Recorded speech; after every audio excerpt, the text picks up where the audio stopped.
Hello and welcome to another Do You Remembaer? This is an ongoing video series where every week I take a look at something from the internet, read an article, often Wikipedia, and do my best to remember everything that I read about said article and then talk to you in a hopefully entertaining but also possibly informed manner. And in the comments below, you let me know what I got right and what I got wrong and what information I just completely skipped.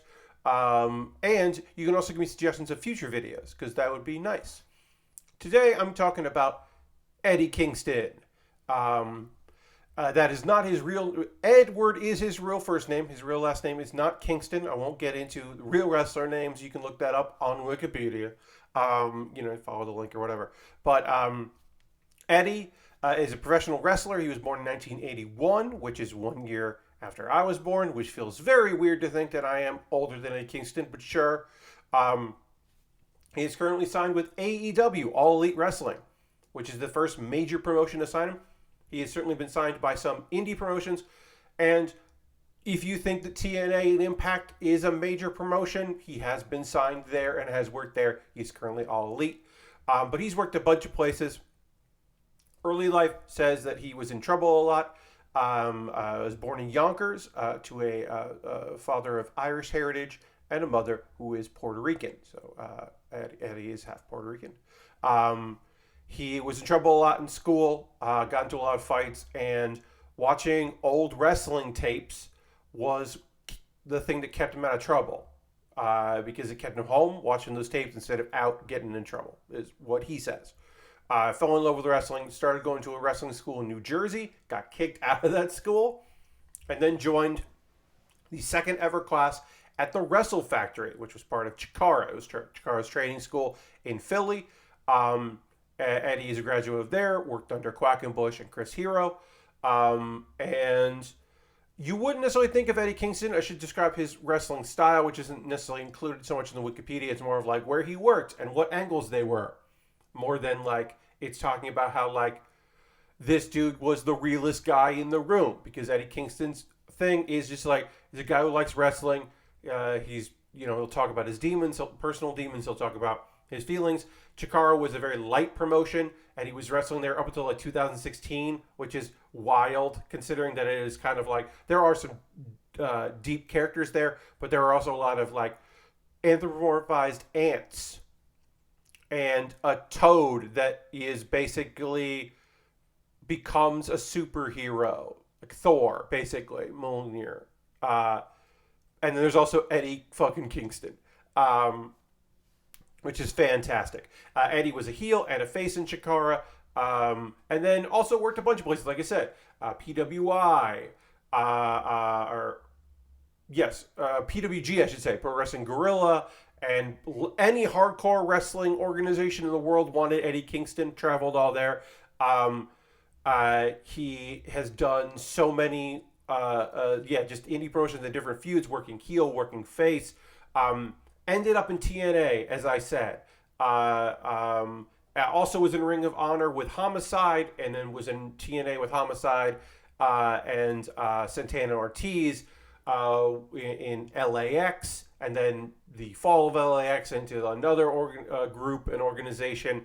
Long-running feud in Chikara with Claudio Castagnoli, I should say, who is also better known by some people as Cesaro, and by going to become Cesaro, kind of ended that feud before it was really over.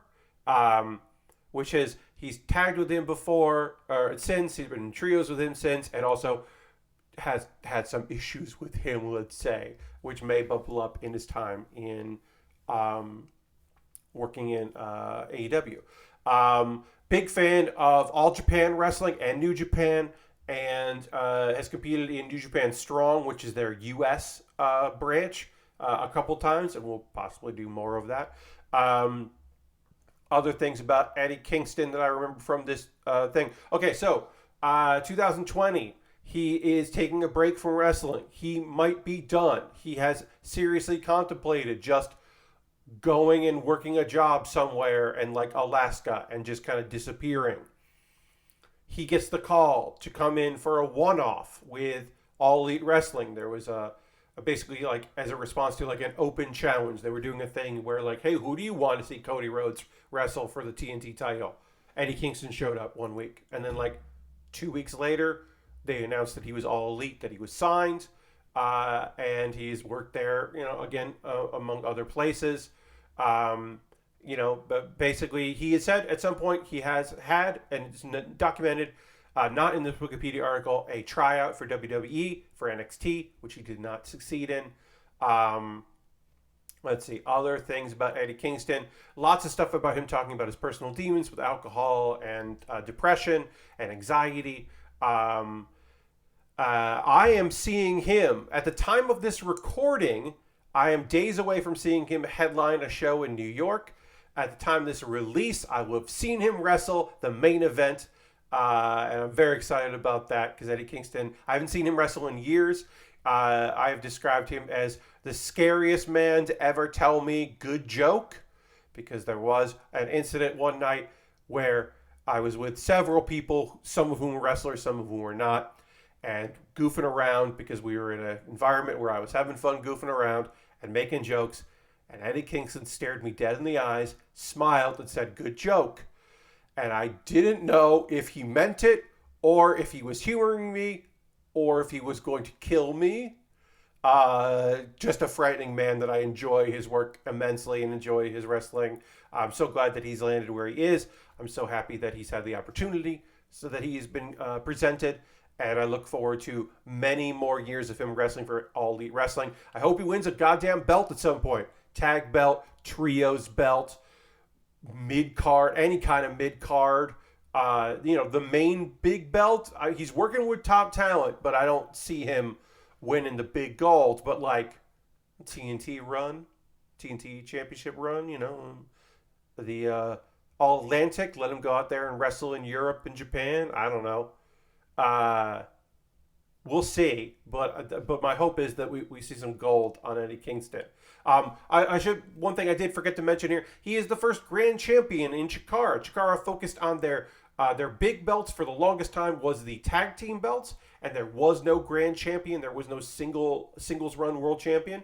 Eventually, Eddie was the first person to win that when they eventually introduced a tournament to crown the first ever, which rules.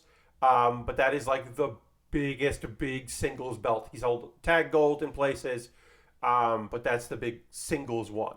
I should also say that Eddie did start out as a tag team specialist, but when his tag team partner was injured and retired, he did do a singles run, but has also been in plenty of tag teams and trios and factions. He is a tough heel and a tougher babyface, in my opinion. He's believable as a babyface that's going to hurt you. He's believable as a heel that's going to destroy you. I'm excited to see more from Eddie Kingston. Hopefully, it's going to be a fantastic show that I'm about to see in a couple days at the time of this recording.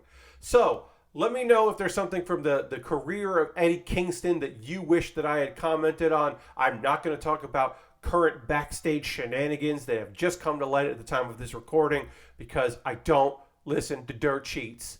So thanks so much for watching this. Let me know what you'd like to see me cover in the future.